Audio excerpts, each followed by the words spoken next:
Hello everybody, welcome to another very juicy Grisly Tale we have for you. And we are starting with something that, well, maybe you have already begun. Do you collect body parts? Well, chances are you don't, but I bet you probably have. Do you remember when you were a little kid and you picked that scab off your knee and it was about the size of a small pizza? You wanted to keep that. You stuck that in a matchbox. You kept that in your desk for weeks. Then I can remember as a child, one kid in my class kept his snots in a small medicine bottle until it was completely full. I know it sounds gross, but there is an ounce of fascination to the whole thing, like mothers who keep the umbilical cord of their babies. People don't think twice of that. Or what about mothers that keep the teeth of their children, their baby teeth? There's a lot of parents that have done that. And are they creepy or spooky or peculiar? However, there are out there quite a few celebrity body parts that you may have come across. If you haven't, let me tell you what to keep an eye out for. Not sure you'll see too many at your local car boot sale, especially when we get back to being able to have one, or your local jumble sale or church raffle. However, this is what's available. Albert Einstein's eyes. They were taken out by his ophthalmologist, Dr. Henry Abrams, during his autopsy back in 1955, and they were put in a safety deposit box. And because the safety deposit box was a private one, they were legally allowed to be put up for auction in 1994. Now that is a tad on the sick side. I think most people by now already know about Napoleon Bonaparte's penis. It was taken off by a team, how big was it? By a team of doctors, both French and Belgian. And everybody also knows that it was put up for auction at Christie's in 1972, and it was approximately an inch long and listed as small dried up object belonging to Napoleon. It didn't reach the reserve price and was taken out. However, it was bought 5 years later by an American urologist, and Napoleon's willy went for $3,800. Also, here's another thing. Hitler's teeth are out there. Now, they were used to positively identify his charred remains, or were they? There's a conspiracy theory about that too. They were found by Russian soldiers in a shallow grave outside the bunker in 1945, and they've remained in a Moscow archive ever since. They claim that they have proven absolutely that they were Hitler's. However, Hitler had 4 or 5 lookalikes, and they all had their teeth drilled and filled exactly the way that the Fuhrer did, so that if anybody did want to check out whether it was the real Fuhrer, they could prove it. So this was no positive identification. Now Elvis, you would think surely to goodness they didn't lop anything off the king when he died. Well, they didn't. But before he died, Elvis had a wart removed. And Elvis Presley's wart is available. It's perhaps the most unique item of Elvis memorabilia ever. It's currently owned by Joni Mabe of Athens in Georgia. She's got his wart. Now, as you know, an awful lot of religious iconography and remains seem to be available all over the world. The head of John the Baptist, for example. The fingernails of Jesus, really. But they claim that they exist, and various heads, arms, bodies, feet that are supposed to be Christian heroes exist all over the world, though none can be proven. However, Joseph Haydn, the composer, his head was stored in a cupboard in the museum of the Vienna Academy of Music for almost 60 years. He was buried without it after two of his best friends bribed the gravedigger to let them keep it, and he hacked it off with a shovel. Now, you heard about Napoleon's penis. Let's talk serious penis. Rasputin, Rasputin, lover of the Russian queen. Following his assassination by that group of Russian noblemen, his body was found beneath the ice. And they chopped off his penis when he surfaced, and they put it in a small velvet-lined box. However, where that penis is presently, apparently nobody knows. Sir Walter Raleigh, as you know, he had his head cut off in 1618, and Sir Walter's head became a Raleigh family heirloom. His widow, Elizabeth, kept it for 29 years before putting the head in her will and giving it to her son Carew, who looked after it until 1666, when it was buried in his grave with him. So at some point in 2099, some futuristic time team's going to dig that up and think that people back in those days had two heads.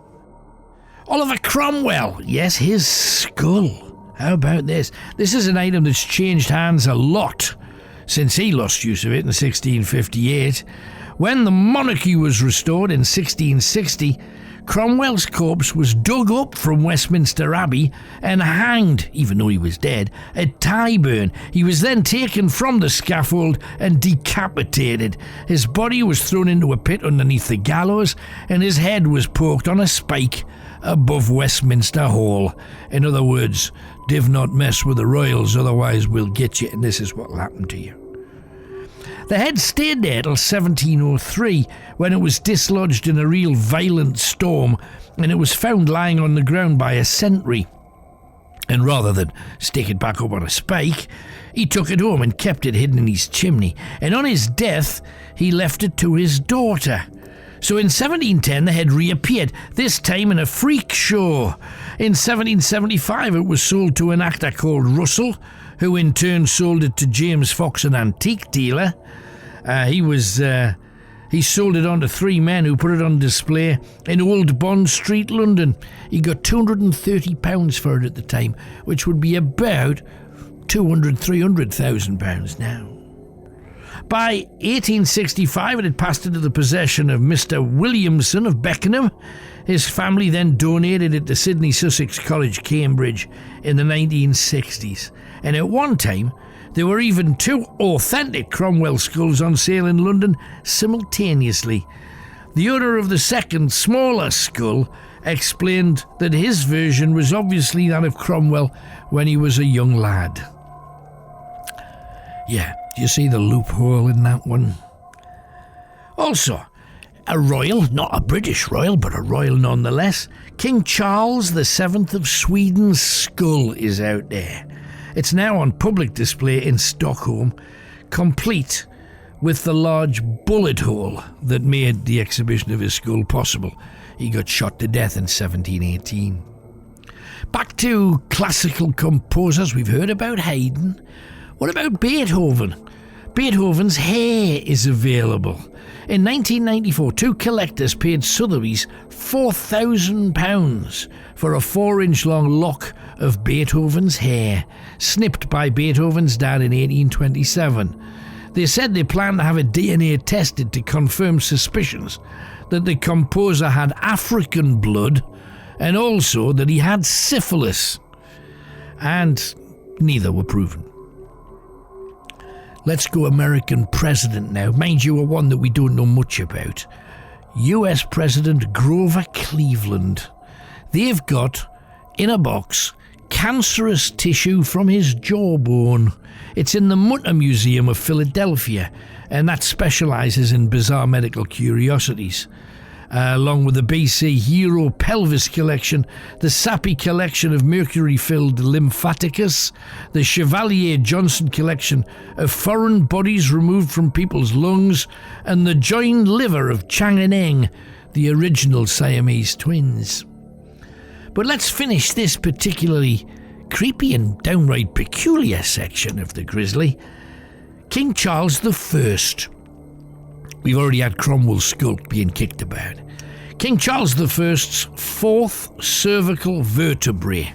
Yep, the novelist Sir Walter Scott used to break the ice at parties by introducing dinner guests to his novelty salt cellar.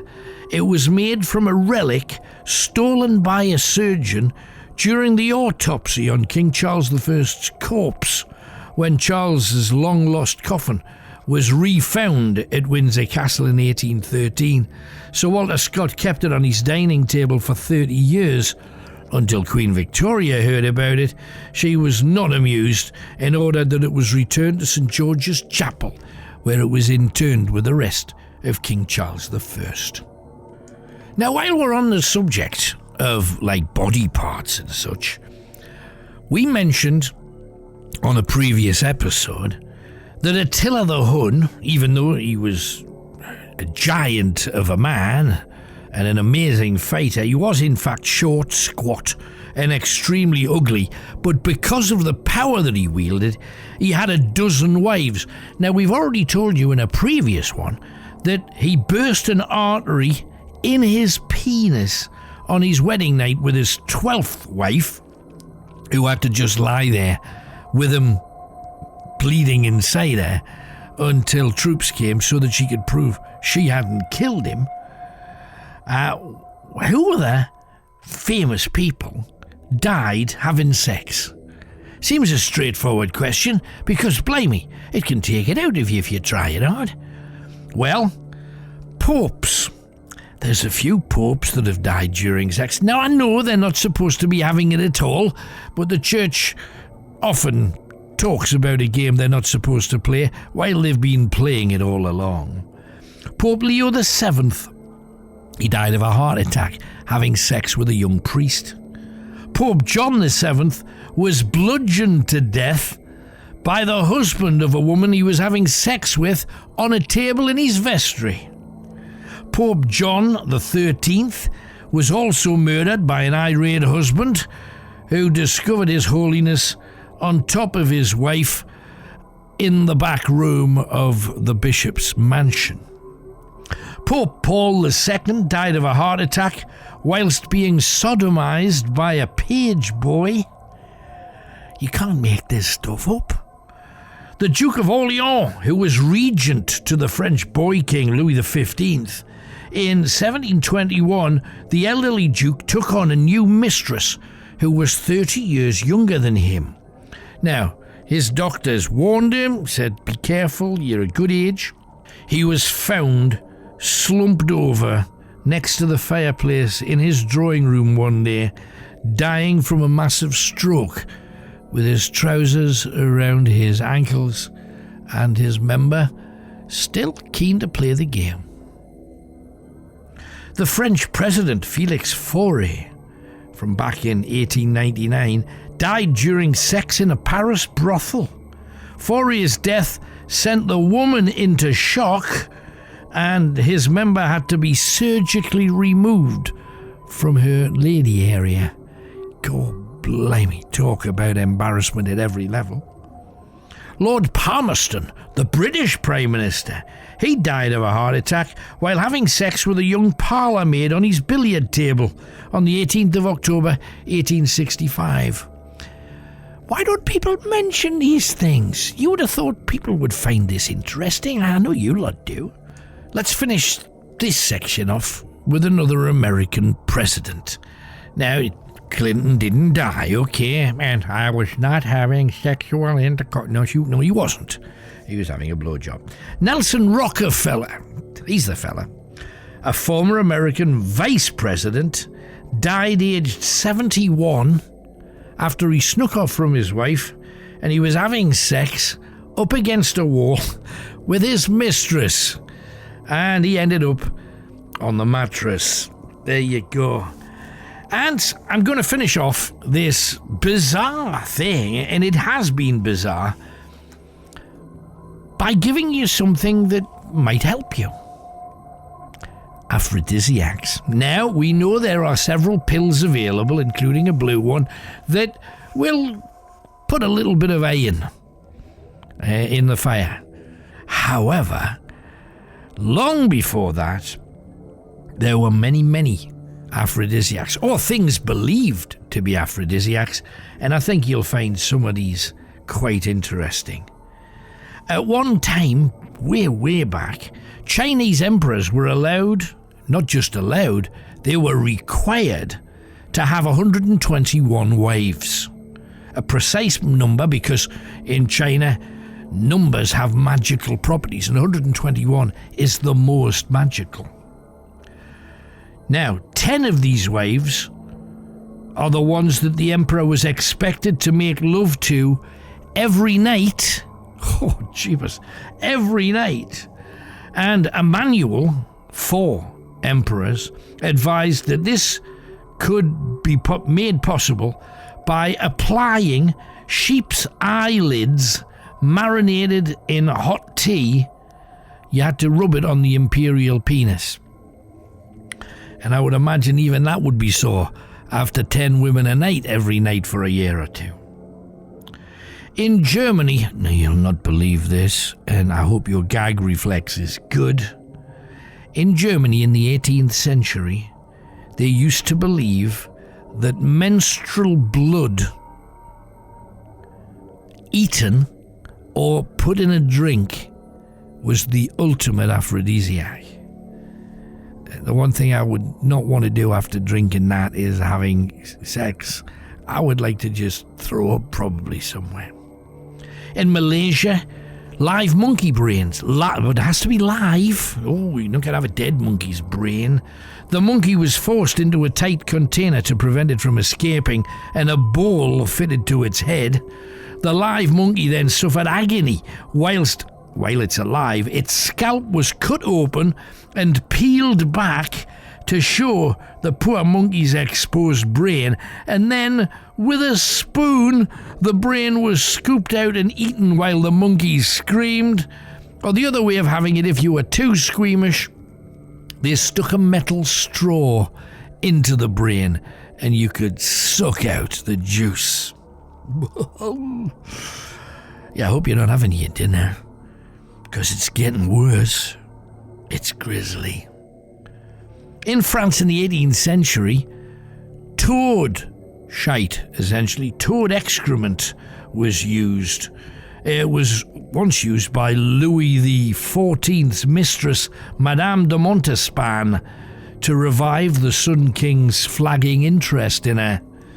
She slipped it into his meal. How he didn't taste something was off is beyond me. The Regency period of London had an aphrodisiac that was used by princes and kings.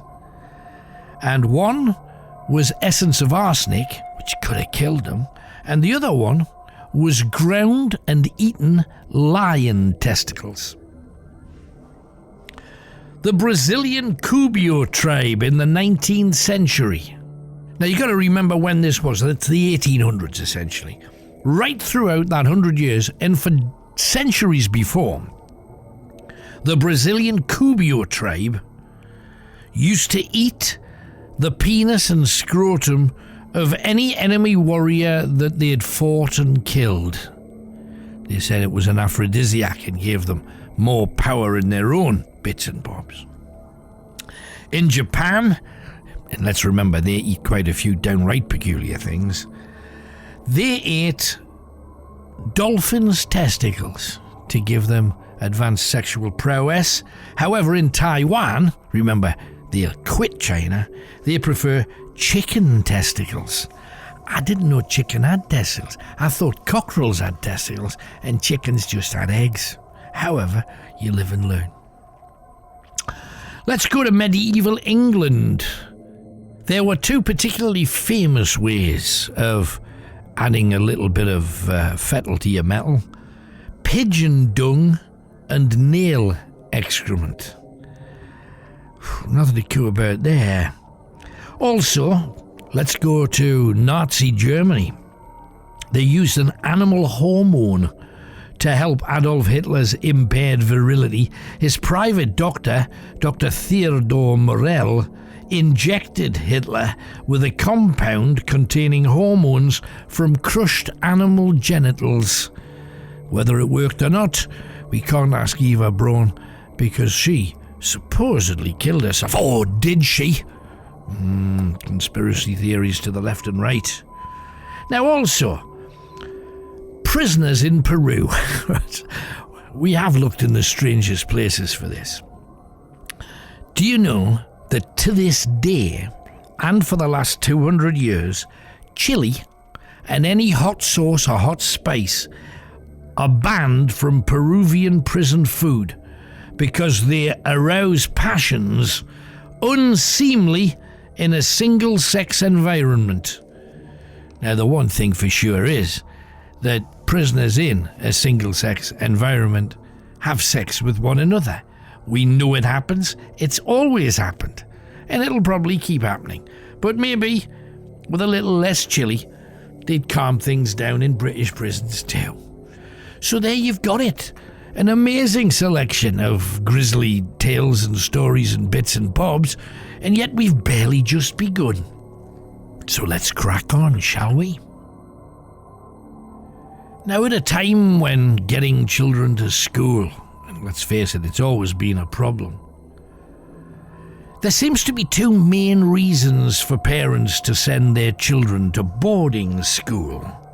First, for the children to obtain as fine an education as is possible, and secondly, to get the youngsters out of their hair.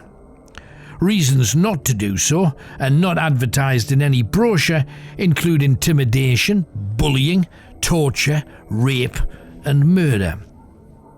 I was told a story that would turn any caring parent's hair white by a Mr. Ernie Comerford from Billinge, whose great-grandfather had been one of the caretakers at an exclusive boarding school for ladies at Rainford in Merseyside.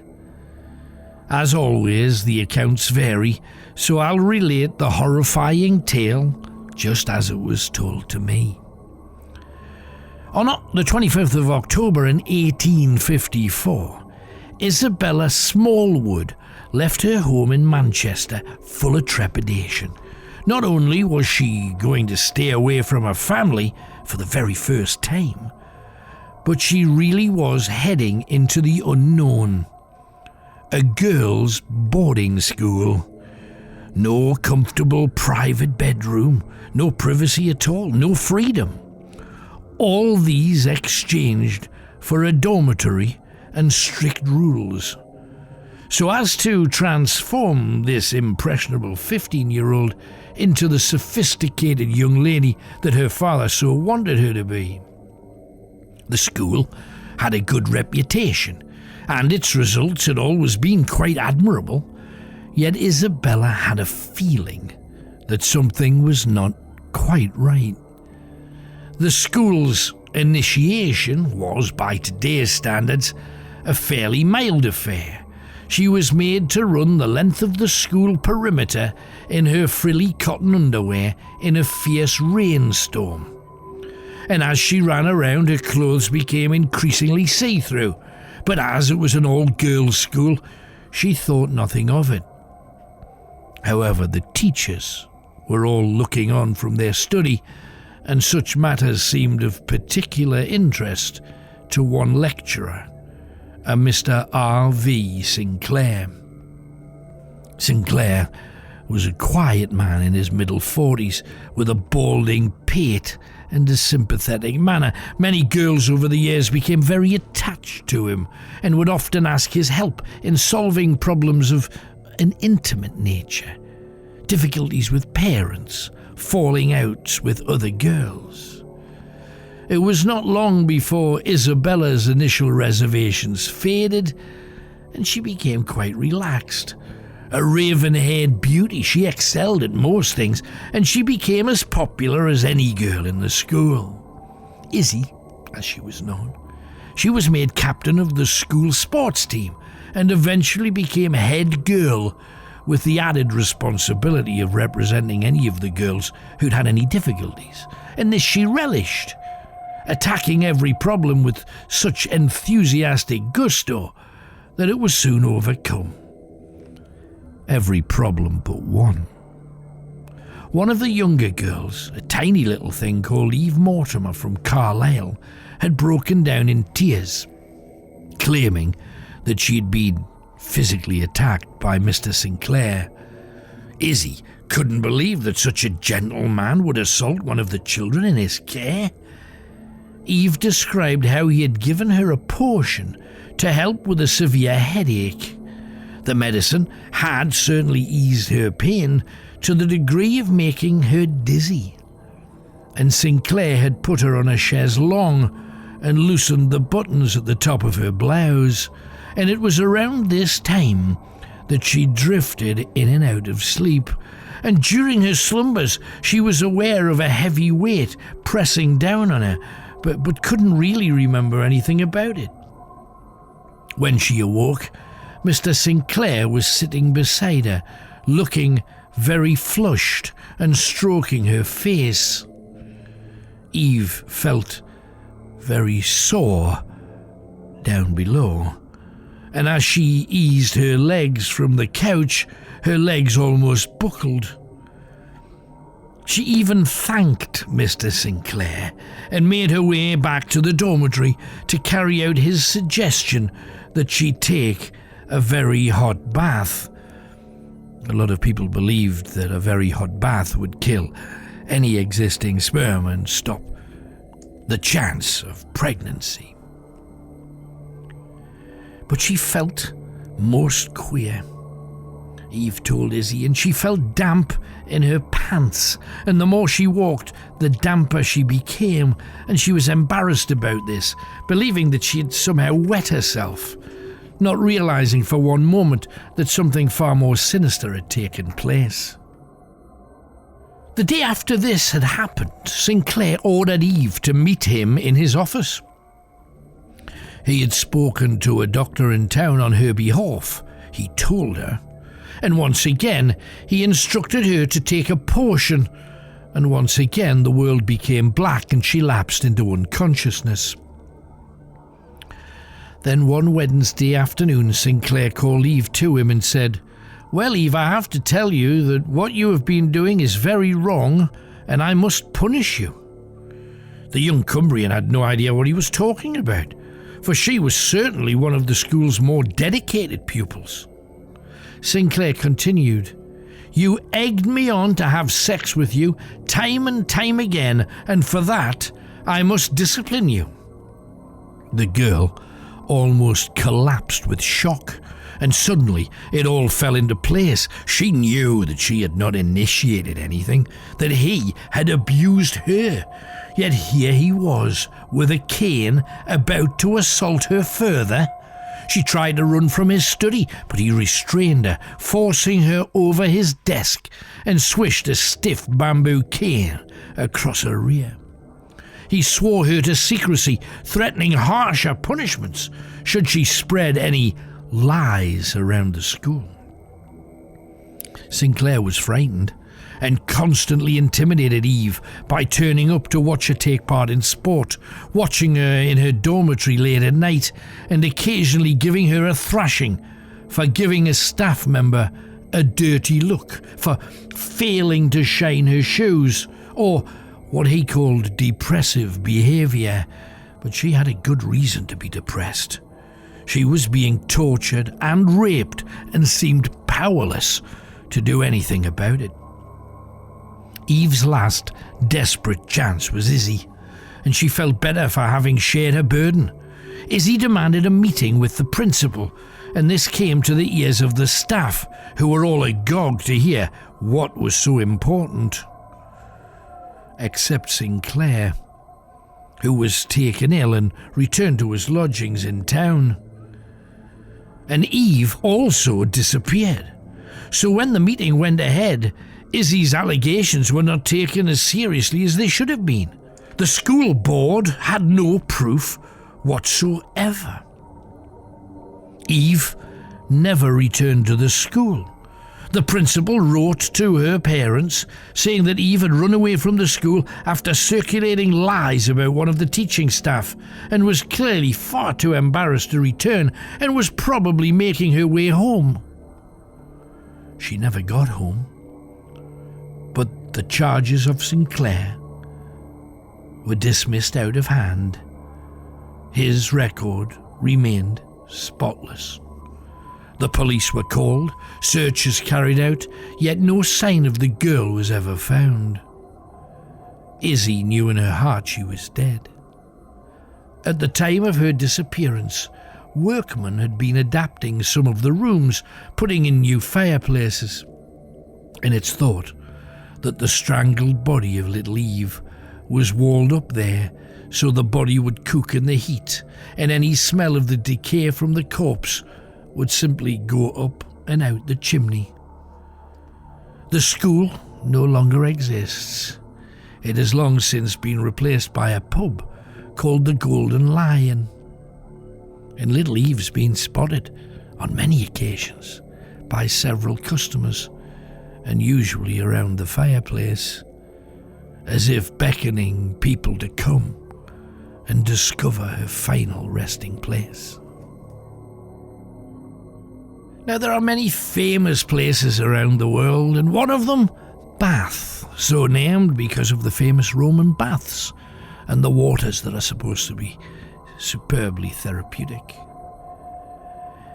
Yet one of the commonest ghostly experiences that you can have is that weird and eerie feeling that somebody's just sat on your bed.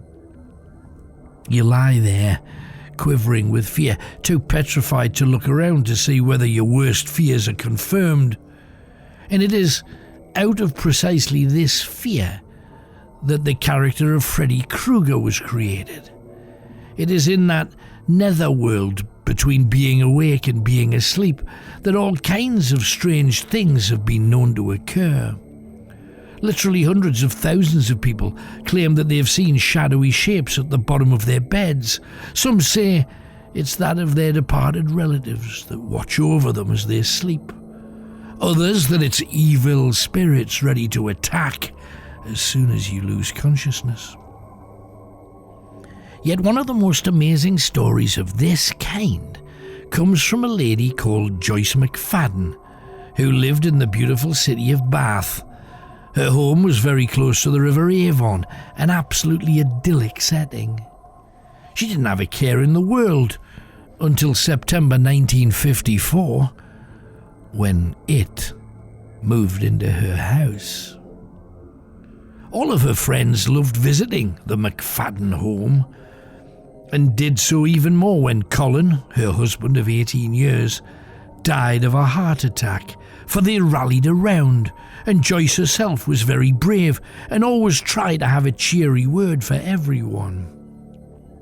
It was a dark, misty evening, and through her lounge window she could see the twinkling of lights ascending the hill towards the suburbs far above the city. Her two friends, Margaret McCartney and Claire Brown, had passed comment that it was a spooky sort of night, and perhaps they could try a Ouija board.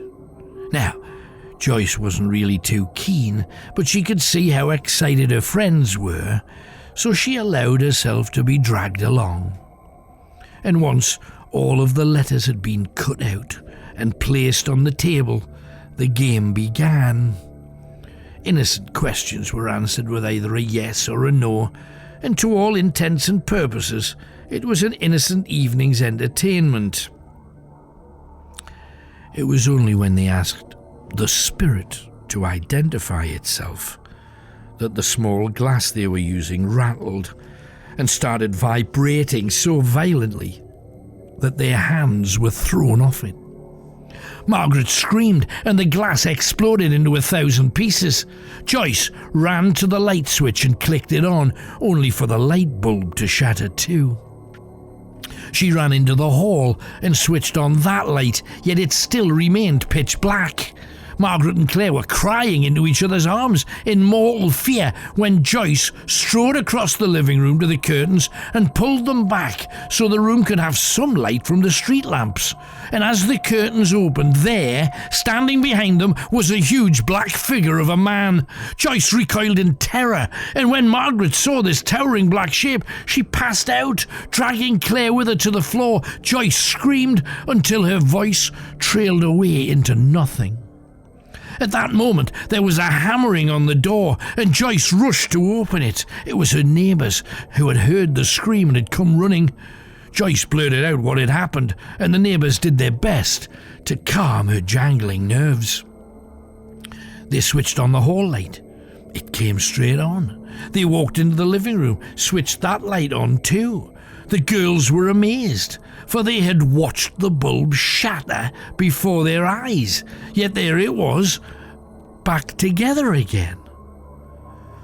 After some strong coffees and some straight talking, it was agreed that they'd all let their imaginations run away with them, and the Ouija papers were thrown into the toilet and flushed away. Margaret and Claire went home, leaving a still shaky Joyce to tidy up, wash the dishes, clean the glasses, and make her way to bed. When she lifted the toilet seat, there in the bowl were a few of the letters used in the Ouija game. They spelt D-E-A-T-H.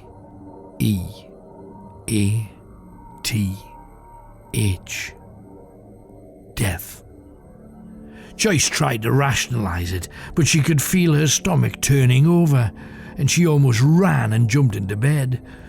She tossed and turned, unable to sleep, when she suddenly felt that she was not alone. Gathering what little courage she had left, she glanced over the top sheet to see a huge black shape standing at the bottom of her bed.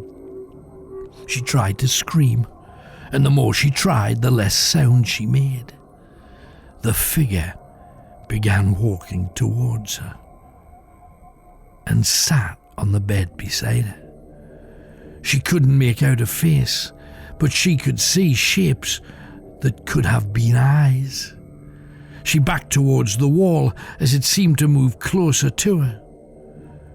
In a letter to Claire, she wrote, "It came back. It trapped me in my bed, so I decided to run out of the house, but it was in my way. So I ran at it and went straight through the black shape. The thing is, I felt it go straight through me too. It was the strangest feeling, as if for a split second it was inside me."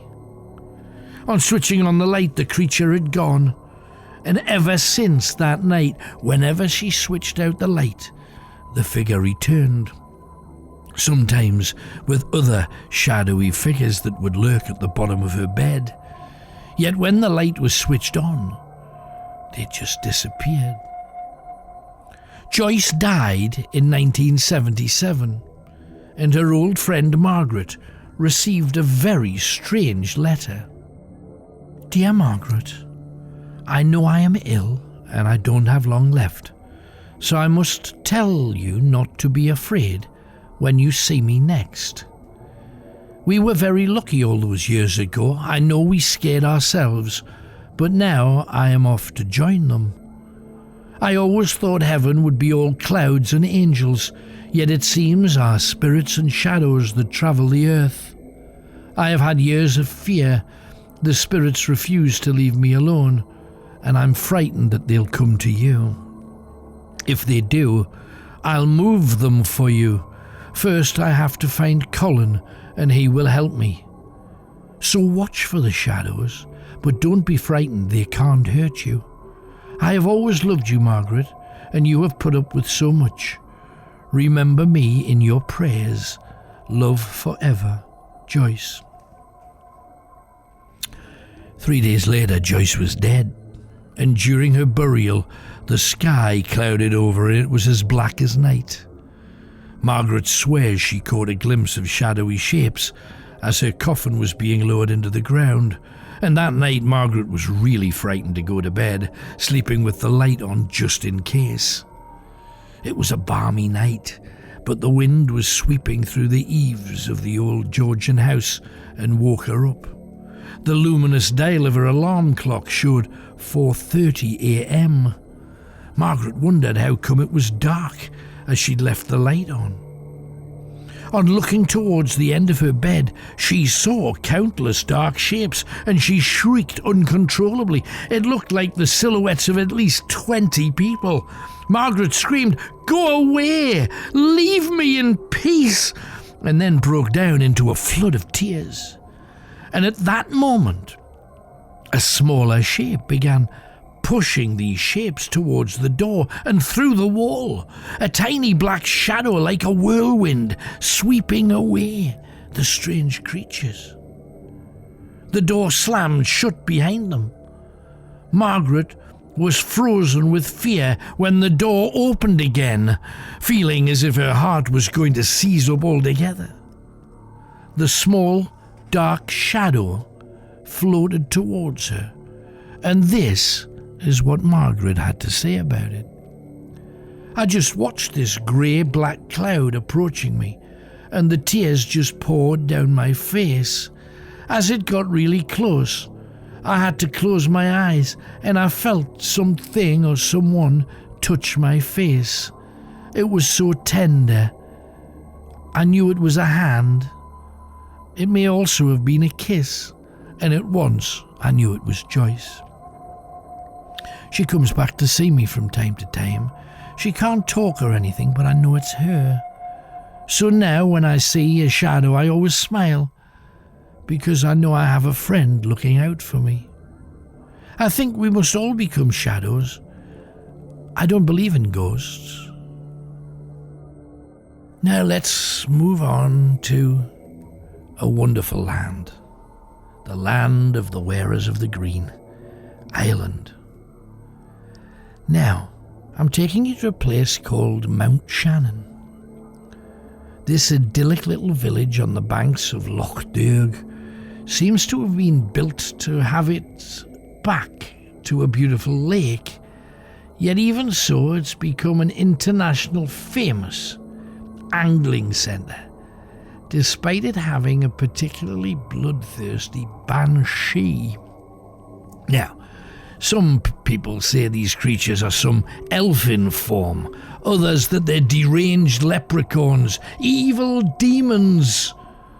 And yet most people seem to think they're actually ghosts with an axe to grind. In this case, literally. Andrew Hunt went missing whilst boating on this lake in the late 1700s, and his body was never found. Some thought it may have been washed up to the lakeside at a time when the last few bears walked around Ireland. Others suggest it was dragged out by the teeming groups of wild boar. Others that it was eaten by the huge catfish that exist there. His family lost a good man and father, and his wife suffered the loss of both of her children to pneumonia, and then went down to the side of the loch, found an overhanging tree, tied a noose to it, and hanged herself. The man's death seemed to be the centre point of a seemingly endless catalogue of misfortune. On hearing of the deaths of his grandchildren, William Hunt of Killaloe suffered a stroke and died at the feet of his wife. She in turn buried him in the local cemetery, and as she sobbed in the pouring rain, she slipped into the hole, slamming her head on his coffin. 3 weeks later, she died of a brain hemorrhage. It may well not be a surprise that ever since, dark things have been happening around the loch. Half a dozen young children had been found drowned there, floating on the water, and their legs had marks as if they'd been dragged below the surface. Two young ladies tipped over a rowing boat. One was lost, and the other said that whilst she was underwater, she had clearly seen a white-faced man with long hair wrestling with her friend, holding her beneath the water. And as she swam back to the surface, there was no sign of either of them. So, in the early 1800s, Ian Foggan from Mount Shannon was fishing in the loch at about 6:30 a.m. when he saw the black shadow of a man cutting through the mist towards him. He was a little frightened. He was only 17, and the man seemed to be walking out from under the water. As the man neared him, he reached into his bag to get hold of a small hatchet that he carried to dispatch and cut the heads off the fish. Before he could use it against the figure, he felt lifted from his feet and hurled against a huge rock, almost snapping him in half. The axe stuck into his chest and almost killed him. The figure was now standing over him, staring into his face with blue-grey skin and huge popping-out eyes. The man laughed and laughed as the young boy bled. Until a group of fisherfolk began to appear, they saw the man standing over the boy and raced towards them. As they got within 10 yards, the figure simply disappeared. And by the lake at night, many have heard the wail of this banshee, and they always say, the dead are walking. In the early 1900s, Frankie Devlin swore that he saw the banshee walking along the loch shore, and behind him on the surface of the water, a young girl drowning. Frankie dived into the freezing January water and dragged her out. She told him that she'd been walking to her boyfriend's house when a strange, stinking fellow picked her up from the bank and threw her in. Her name was Alison O'Keefe, and she couldn't swim. And as her life was saved, they both heard the scream of the banshee, who had lost his prey. In 1923, there was an exorcism of the lake done by a cardinal from Cork. The locals began saying how fabulous the place was now that the banshee was gone. Then, 3 weeks later, 2 children are out on the lake fishing with their dad, Timothy McHugh, in a rowing boat. The dad was frightening them, telling them the story of the banshee. In fact, he screamed out, just like one, into the mist. The children's faces went white, especially when a scream answering his from the dense white mist covering the water came back to them. The dad said that anyone reaching down into the loch could shake hands with the banshee and be lucky for the rest of their days. So, ignoring the pleadings from his 2 boys, McHugh leant over the edge of the boat, thrusting his bare arm deep into the water, and to his horror, something tugged him into the water. At first, the lads thought their daddy was just winding them up, until he didn't return to the surface. Eventually, they rowed back to the bank to get help, but all too late for Timothy McHugh. He was found drowned with hand marks around his throat. From that day onwards, they all knew that the banshee was back, and on average, 3 times a month, all those who live nearby hear its cry, seeking out fellow souls to steal into the loch.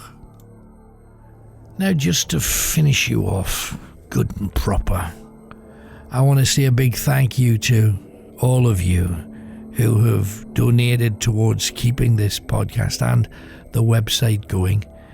And again, we're very close to having to stop it all, but we hope we don't have to.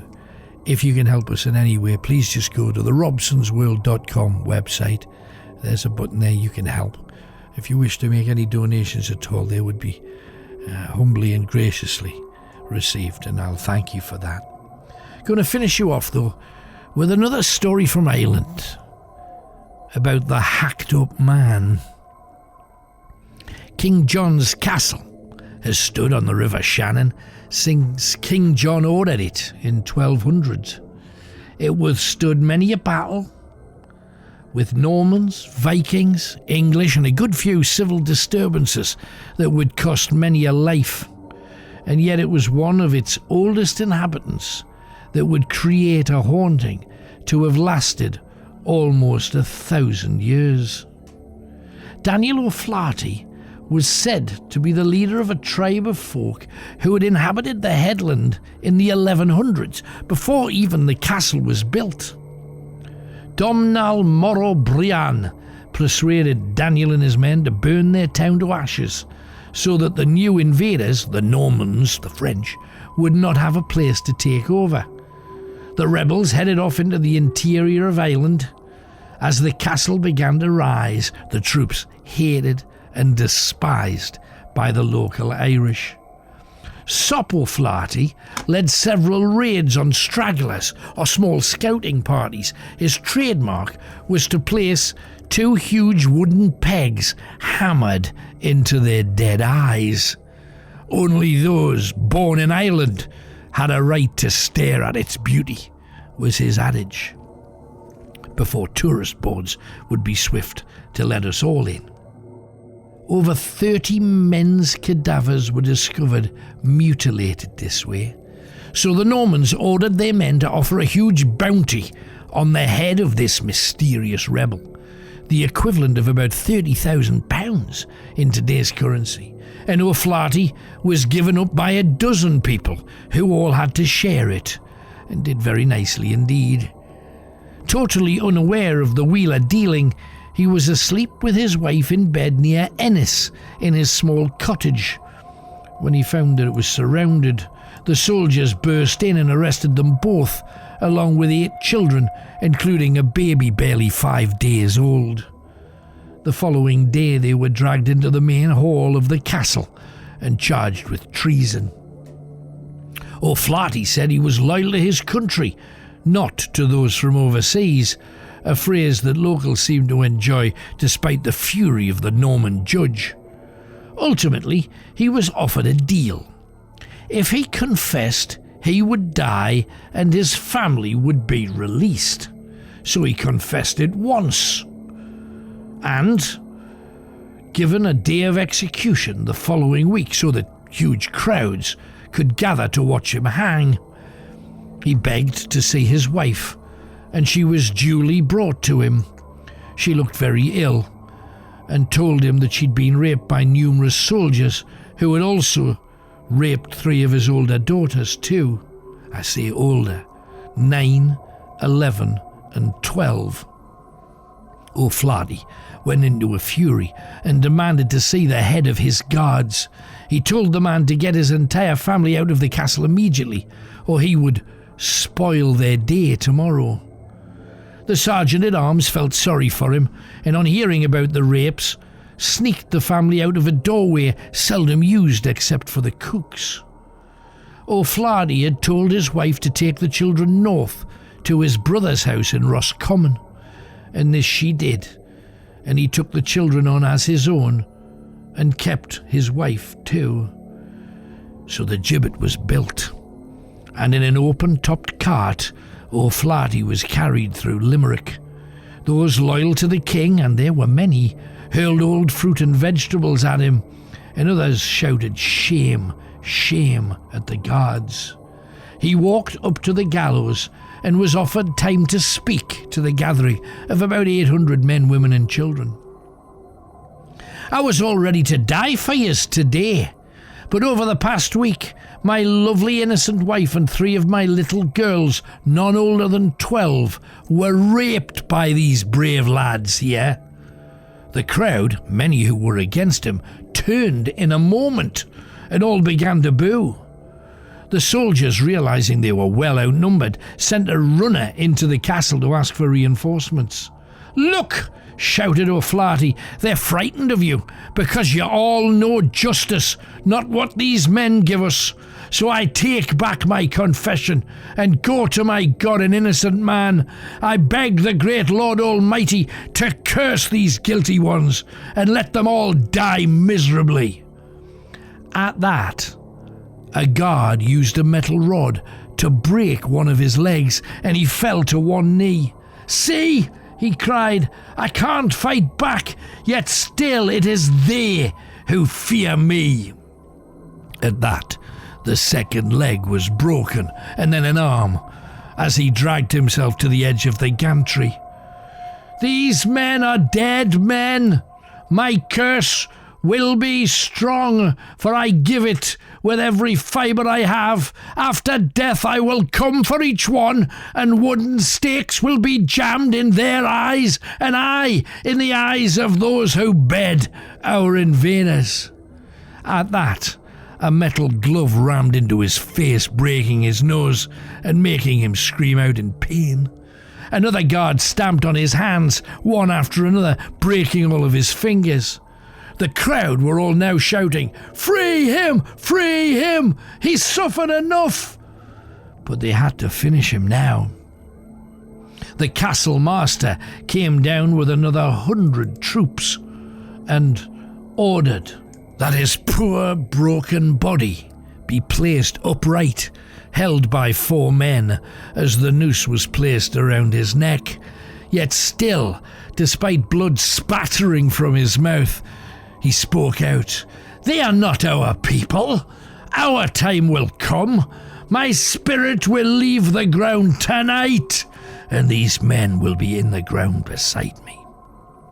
Then, with a jerk of a handle, the floor opened up, and down he went, unable to wriggle much, and yet the rope was new and hadn't had time to sweat, and its sharpness took off the man's head as his corpse fell like a sack, the head rolling across the gibbet gantry, O'Flaherty's eyes staring up at the men he despised.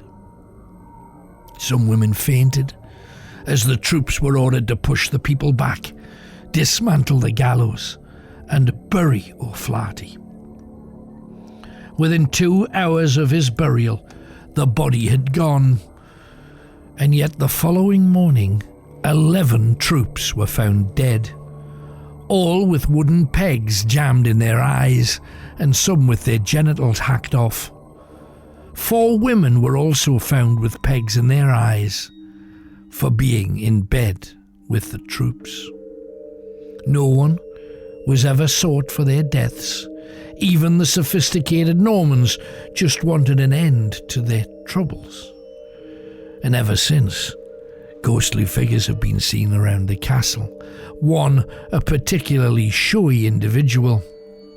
He has pushed men downstairs, stroked the faces of women and children, or stood there staring at school children and then disappearing. A headless man sometimes walks across the grass near the bridge. This entire entity has been operating for 1,000 years, and the locals, they know fine well that he's not up for stopping any time soon. Alan Robson's Grisly Tales. We have so many to share. Help us if you can, robsonsworld.com. Check out some of the stories there. You may fancy downloading an adventure and helping us out that way. Any which way you can, I'd be sincerely obliged. But until we are together again, from me, Alan Robson, God bless you, and I wish you well.